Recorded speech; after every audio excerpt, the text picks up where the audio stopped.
غروب روز سه‌شنبه 14 آپریل 2026 و بعد از این همه اتفاقی که در ماهای گذشته افتاد و سال گذشته افتاد و اصلا واقعا ملت ایران عجیب ملتی هم.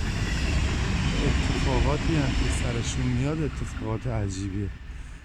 جهانی که در حال شکل گیری به سوی یک نظم جدیده، جهان هم متعجبه، مردم جهان هم متعجبن از این مردم، از این عاقبت، از این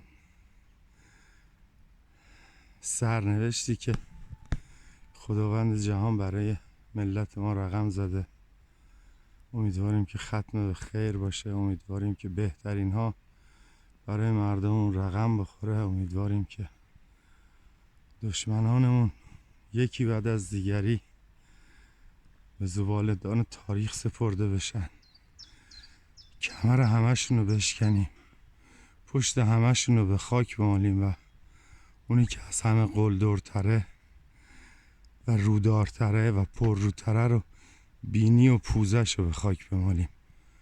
به حق خون شهدا، به حق خون پاکانی که برای کشورمون، برای ایران جان، برای مردمش، برای آرمانهای پاک و بزرگ این ملت از گرانبهاترین چیزهای خودشون گذشتن. اون گرانبهاترین چیزها جان اونها بود و خانواده های اونها بود. روح همشون شاد در این غروب نه زیبا نه غم انگیز، غروب عادی مثل همه غروبای دیگه‌ای که توی این چندین و چند سال بر سر ما گذشته داره میگذره